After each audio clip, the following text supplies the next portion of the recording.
एक रोज हॉल में बैठी जानकी टीवी देख रही थी। तभी टीवी में एक हीरोइन की मॉडर्न ड्रेस उसे बड़ी पसंद आती है। वाह, ये ड्रेस कितनी खूबसूरत है और ये हीरोइन भी इस ड्रेस में कितनी सुंदर लग रही है। काश मैं भी ऐसे कपड़े पहन पाती। काश क्यों, मैं भी पहनूंगी ऐसे कपड़े, मुझे कौन रोकेगा टोकेगा। और जानकी, कपड़े पहनने की कोई उम्र थोड़ी ना होती है, जब जागो तब सवेरा। जानकी जब भी किसी लड़की को टीवी पर या रास्ते में मॉडर्न कपड़े पहने देखती तो उसका भी बड़ा मन होता मॉडर्न कपड़े पहनने का। इसलिए अब उसने भी मॉडर्न कपड़े पहनने का मन बना लिया। उसने टीवी पर से उस हीरोइन की ड्रेस की फोटो खींच ली और अगले दिन ही शॉपिंग पर जाकर एक अच्छा सा कपड़ा लेकर आती है और ट्रेलर के पास जाकर बिल्कुल वैसी मॉडर्न ड्रेस बनवा लेती है। सुनो टेलर, बढ़िया सा गाउन बना दियो। जी जी जी मैडम। उसके वहां से जाते ही टेलर कहता है, न जाने ये आजकल की औरतों को भी क्या हो गया है, फैशन के नाम पर कुछ भी पहन लेती हैं, अपनी उम्र का लिहाज तक नहीं करती। बूढ़ी घोड़ी लाल लगाम। अब जानकी देवी मॉडर्न ड्रेस पहनने लगी। लग रही है ना अंकुर बेटा, अब तुम्हारी माँ एकदम मॉडर्न। ये देख उसका बेटा भी हंसने लगता है। ऐसे कुछ समय बीत जाता है और जानकी के बेटे अंकुर की शादी रूपाली नाम की लड़की से हो जाती है। अपनी सास का मॉडर्न पहनावा देखकर तो रूपाली भी हैरान थी।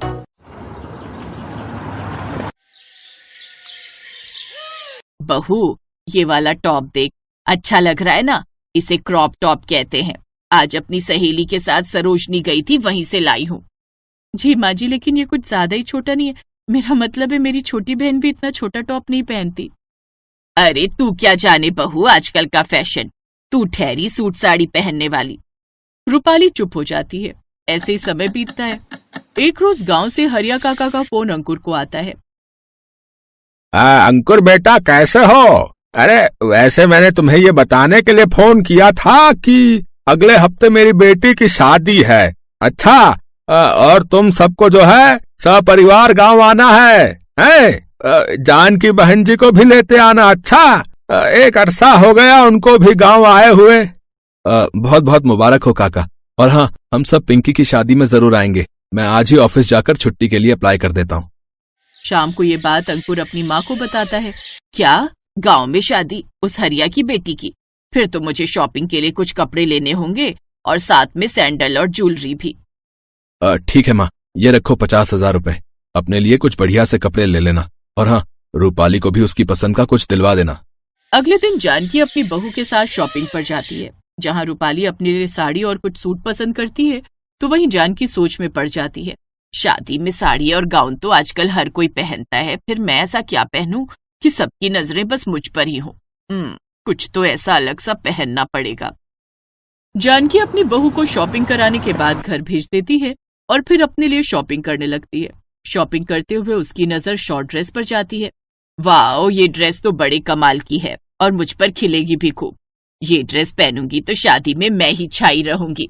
शादी में सूट, गाउन, साड़ी, लहंगा तो सब पहनते हैं, लेकिन शॉर्ट ड्रेस तो शायद ही कोई पहनता हो, और उसके साथ ये हाई हील।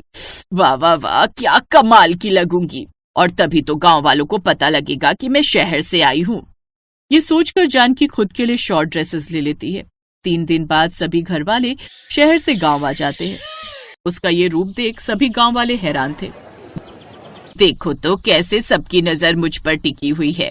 इसका मतलब मैं लग रही हूँ ना एकदम पटाखा। माँ जी, ये आपने क्या पहन लिया? सभी लोग आपको देखकर आपका मजाक बना रहे हैं। चुप कर बहू, मेरा जो जी में आएगा मैं वो करूंगी। और तुझे शौक है साड़ी पहनकर बहन जी दिखने का? मुझे कोई शौक नहीं है, मैं तो मॉडर्न दिखना चाहती हूँ। और मैं अच्छे से जानती हूँ तू मुझसे जलती है, क्योंकि तेरी सास तुझसे ज्यादा मॉडर्न जो लग रही है। ये कहकर जानकी गांव घूमने निकल पड़ती है। गांव की औरतें और आदमी जानकी को ऐसे देखकर बातें करने लगती हैं। हे राम, इस बेशरम ने कैसे कपड़े पहने, इसे तो जरा भी शर्म नहीं है। अरे शर्म होती तो ऐसे ना घूम रही होती रुमाल जैसे कपड़े पहनकर। शहर जाकर तो ये जानकी कितनी बेशरम हो गई है। बेशरम सास। जानकी उनकी ये सब बातें सुन तो रही थी, लेकिन फिर भी वो उनकी सब बातें इग्नोर करके वहां से चली जाती है। जानकी को किसी की परवाह नहीं थी। वो तो अभी भी वैसे ही कपड़े पहनकर गांव भर में घूमती, लेकिन रूपाली को उनकी ये सब बातें पसंद नहीं आती। मुझे तो डर है कहीं माँ जी पिंकी की शादी में भी ऐसे ही कुछ पहनकर ना घूमे। अगर ऐसा हुआ तो गांव में हमारी नाक कट जाएगी। पहले ही गांव के लोग माँ जी को देखकर बातें बना रहे हैं। नहीं माँ, उस दिन ऐसा कुछ नहीं पहनेंगी, मुझे विश्वास है। फिर ऐसे ही पिंकी की शादी का दिन भी आ जाता है। शादी वाले दिन भी जहाँ सभी औरतें सूट और साड़ी में होती हैं, यहाँ तक कि उसकी बहू ने भी साड़ी पहनी थी, तो वहीं Janaki short dress, high heel और आंखों पर काला चश्मा पहनकर वहां आती है और मन ही मन सोचती है इस पार्टी में सबसे अलग तो मैं ही लग रही हूँ, देखो तो सब कैसे कपड़े पहनकर आई हैं। तभी हरिया अंकुर से, बेटा ये तेरी माँ जो है उन्होंने कैसे कपड़े पहने हुए हैं? रूपाली बहू, कम से कम कुछ तो समझा अपनी सास को। ये सुनकर अंकुर को बड़ा गुस्सा आता है और वो जानकी से जाकर कहता है, माँ कम से कम आज तो मेरी लाज रख लेती, आपने तो एक बार भी नहीं सोचा मेरे बारे में, और ऐसे कपड़े पहनकर आप शादी में आ गई। चुप कर तू, तुझे कुछ नहीं पता इस फैशन के बारे में। अब तो ऐसे ही कपड़ों का जमाना है, और तेरी माँ शहर से आई है, कोई गांव की गवार नहीं है जो ये सब कपड़े पहने। माँ जी, कपड़े पहनने में कोई परेशानी नहीं है, लेकिन कपड़े भी माहौल के हिसाब से पहने जाए तो ही ठीक लगते हैं। बिल्कुल सही कहा बहू और भाभी, कपड़ों से इंसान मॉडर्न नहीं बनता, बल्कि अपनी सोच से मॉडर्न बनता है। ऐसा नहीं कि मुंह उठाए जो मर्जी पहन लिया। अरे कुछ तो समाज का और जगह का लिहाज रखना चाहिए।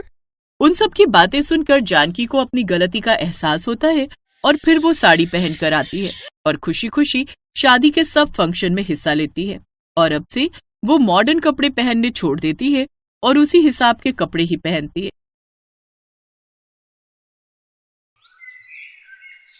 रमोला दिल्ली शहर के ग्रेटर कैलाश जैसे पॉश कॉलोनी में रहने वाली एक मॉडर्न औरत थी जो जीन्स टॉप पहना करती थी। उसका सोसाइटी में अपना ही एक रुतबा था। उसका इकलौता बेटा आरव मुंबई में नौकरी करता था। उसकी अब शादी की उम्र हो गई थी।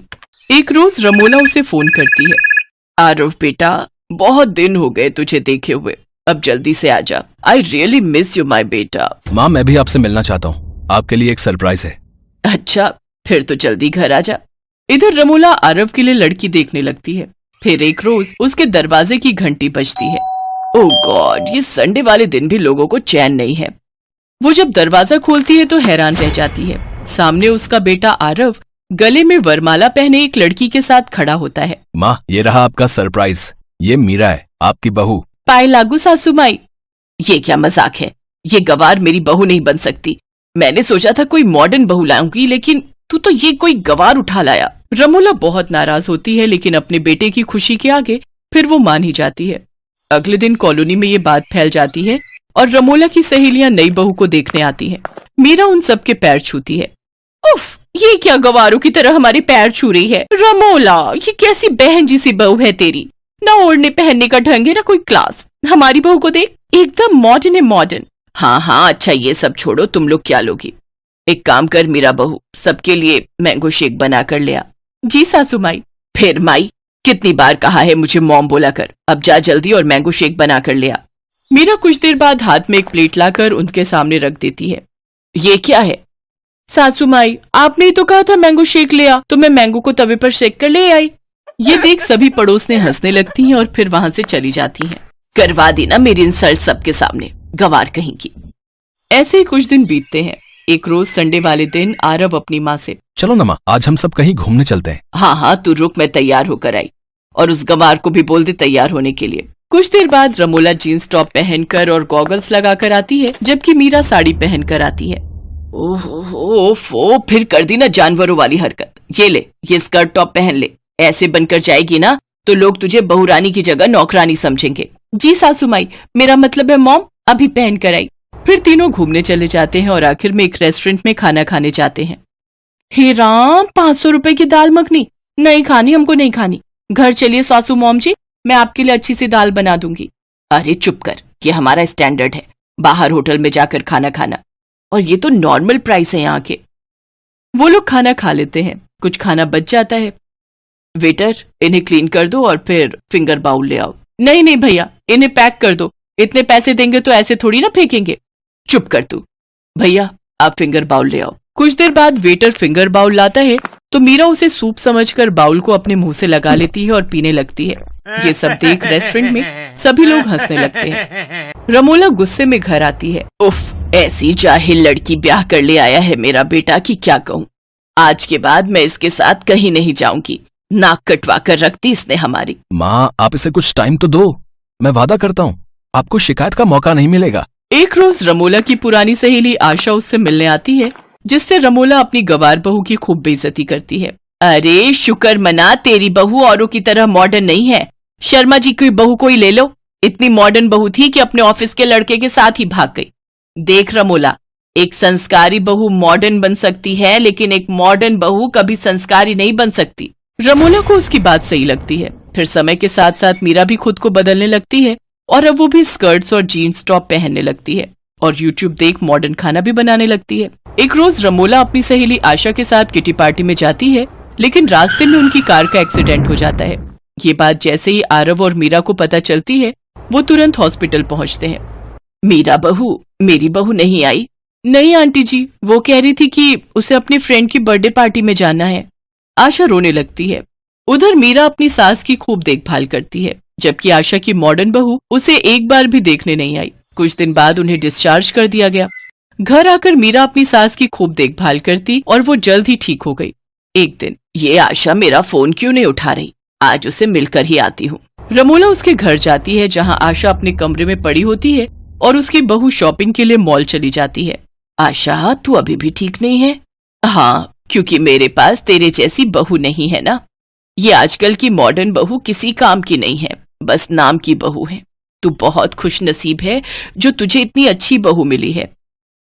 आशा को अपनी गलती का एहसास होता है और वो घर जाकर अपनी बहू से माफी मांगती है और उसे दिल से अपना लेती है। मीरा भी अपनी सास के लिए मॉडर्न कपड़े पहनना शुरू कर देती है, लेकिन अपने संस्कारों को कभी नहीं भूलती। कॉलोनी की सभी औरतें जो पहले मीरा पर हंसती थी, अब उसकी तारीफें करती नहीं थकती। अरे बाप रे, बहुत गर्मी हो रही है। हाय गर्मी, हाय हाय, मर जाऊंगी। बिस्तर पर पंखे के नीचे बैठकर केतकी गर्मी गर्मी करके चिल्ला रही थी। वो लड़कों का हाफ पैंट और बनियान पहने हुई थी। कमरे की खिड़कियां खुली हुई थी। तभी दरवाजे से केतकी का पति मुकुंद अंदर आया। ये क्या केतकी, ये तुम क्या पहनकर बैठी हुई हो? तो गर्मी में क्या साड़ी पहनकर घूंघट ओढ़कर बैठूं, तब शांति मिलेगी तुम्हें। घूंघट ओढ़ने के लिए कौन कह रहा है? खिड़कियां खुली हुई हैं, बाहर से आसपास के लोग तुम्हें इस हालत में देखेंगे तो क्या इज्जत रह जाएगी इलाके में। इस तरह से नौटंकी मत करो। नौटंकी मैं नहीं, तुम कर रहे हो। तुमसे शादी करके तो मेरी जिंदगी बर्बाद हो गई है। बस साड़ी पहनकर घूंघट ओढ़कर घर पर बैठे रहना पड़ता है। केतकी, फालतू बातें मत करो। उम्र क्या है तुम्हारी? शर्म लिहाज नाम की कोई चीज है कि नहीं? ये झगड़ा रोज की तरह आगे बढ़ने वाला था कि तभी मुकुंद और केतकी की बहू शीतल वहां आई। माँ जी, बाबूजी, एक बात थी। और शीतल ने अपनी सास को हाफ पैंट और बनियान में देख लिया। अरे माँ जी तो आज भी बनियान में बैठी हैं। क्या करूं? क्या हुआ बहू, बताओ, क्या बताने आई थी? मुंह में ताला क्यों लग गया? वो कहना था कि मेरी माँ ने फोन किया था, माँ और पापा यहाँ आ रहे हैं। क्या आज इतनी गर्मी में? तुम्हारे माँ बाप का दिमाग तो ठीक है ना? ऐसे क्यों बात कर रही हैं माँ जी? वो अपनी बेटी के ससुराल में नहीं आ सकते क्या? नहीं नहीं बहू, ऐसी बात नहीं है। तुम अपनी सासू माँ की बातों का बुरा मत मानो। तुम्हें पता तो है तुम्हारी सास कैसी है। उन्हें आने के लिए बोलो। ठीक है बाबूजी, वो आ रहे हैं। ये बोलकर शीतल चली गई। सुना ना केतकी, समधी जी और समधन आ रहे हैं। अब तो साड़ी पहन लो। हाँ हाँ ठीक है, पहनती हूँ। ज्यादा पटर पटर मत करो और जाओ यहाँ से। मुकुंद चला गया, लेकिन केतकी को साड़ी पहनना और आम के पेड़ पर सेब उगाना एक ही बात थी। शादी के बाद से ही मुकुंद देखता आ रहा है, केतकी साड़ी पहनना ही नहीं चाहती। हमेशा बस हाफ पैंट और बनियान में घूमना चाहती है। अभी वो सास बन गई है, लेकिन आज भी वो आदत से मजबूर है। हमेशा बस गर्मी का बहाना देती है और मुकुंद पर चिल्लाती है। शीतल अपने माता पिता का इंतजार कर रही थी। 1 घंटे में उसके माता पिता आ गए। आओ माँ, आओ पापा, कितने दिनों बाद आए हो तुम दोनों। हाँ बेटी, टाइम ही नहीं मिलता है। इधर कुछ काम था तो सोचा एक बार तुमसे भी मिल लूं। तू कैसी है बेटी? मैं अच्छी हूँ माँ, आप दोनों बैठो, मैं माँ जी और बाबूजी को बुलाती हूँ। मैं आ गया, केतकी भी आ रही है, बैठिए आप लोग। सभी बैठकर बातें कर ही रहे थे कि तभी वहां पर केतकी आई। उसे देखकर शर्म से शीतल के माता पिता ने आंखें नीचे कर ली। केतकी ने साड़ी नहीं पहनी थी, उसने बनियान के ऊपर बस एक दुपट्टा ले लिया था। गर्मी कुछ ज्यादा ही बढ़ गई है, नहीं? हाँ मतलब नहीं, मतलब हाँ थोड़ी सी। शीतल के माता पिता को इतनी शर्म आई कि उन्होंने तभी वहां से निकलने के बारे में सोचा। बेटी, हम तो बस तुझसे मिलने आए थे, अभी चलते हैं। देर हो रही है ना आपको?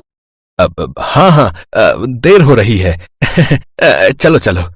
वो दोनों चले गए। चलो बला टली, बस मुंह उठाकर चले आते हैं। ये बोलकर केतकी भी अपने कमरे में चली गई। शीतल को बहुत बुरा लगा, उसे गुस्सा भी आने लगा, शर्मिंदगी भी महसूस होने लगी और रोना भी आ गया। उसका पति रोहन जब घर लौटा तब उसने अपनी सास की हरकत बताई। रोहन ने कहा, ये माँ भी ना हमेशा से ऐसी है, सुधरने वालों में से नहीं है। उनकी वजह से किसी के साथ अच्छा रिश्ता नहीं है हमारा। आज तो हद ही हो गई, हमेशा कम कपड़े पहनकर घूमती रहती हैं, कितना गंदा लगता है दिखने में। और ताकि ज्यादा कपड़े ना पहनने पड़े इसलिए किसी को घर में आने ही नहीं देती हैं। अब मुझसे ये सब नहीं देखा जा रहा है, अब तो मैं उन्हें सुधार कर ही दम लूंगी। हम तो बोल बोल के थक गए, देखो तुम ही कुछ कर सकती हो। अब मैं बोलूंगी नहीं, बातों से वो पिघलने वालों में नहीं है। तो फिर क्या करने की सोच रही हो तुम? बस देखते जाओ। मेरे एक दोस्त को कीड़े मकोड़े का बहुत शौक है, अब देखो मैं क्या करती हूँ। शीतल ने उस दोस्त को कॉल लगाई और उससे कुछ बात की। अगले दिन शीतल के लिए एक पार्सल आया। तब घर में रोहन और मुकुंद नहीं थे, केतकी बनियान पहनकर सो रही थी। शीतल ने उन कीड़ों को चुपके से केतकी के बिस्तर पर छोड़ दिया। शाम को शीतल की जब नींद खुली तब उसके पूरे बदन में खुजली हो रही थी, वो बंदरों की तरह खुजाने लगी। आहा, ये क्या हो गया मुझे, इतनी खुजली क्यों हो रही है? आहा, उसका पूरा बदन लाल भी हो गया। केतकी को कुछ समझ नहीं आया, वो बस पूरी रात खुजाने लगी। खुजाते खुजाते वो थक गई, उसकी त्वचा छिल गई लेकिन खुजली नहीं रुकी। आहा, मर गई, मुझे डॉक्टर के पास ले चलो, अरे मुझे डॉक्टर के पास ले चलो। मुकुंद उसे डॉक्टर के पास ले गया। डॉक्टर ने दवाई दी और कहा, अभी गर्मी के समय बहुत सारे कीड़े मकोड़े निकलते हैं, खाली त्वचा देखते ही डंक मारते हैं। हमेशा त्वचा को ढक के रखा कीजिए, नहीं तो फिर से। नहीं, फिर से नहीं, इतनी खुजली मुझे नहीं चाहिए। इससे अच्छा तो मैं साड़ी पहनकर सब कुछ ढक कर रहूंगी। उसके बाद से केतकी बदल गई। एक रात की खुजली ने उसे पूरी तरह चेंज कर दिया। वो हमेशा साड़ी पहनने लगी, चाहे कितनी भी गर्मी हो। घर के सभी केतकी को लेकर निश्चिंत हो गए। धीरे धीरे रिश्तेदारों से भी रिश्ता ठीक हो गया। इसीलिए कहते हैं कि कभी कभी खुजली भी जरूरी होती है।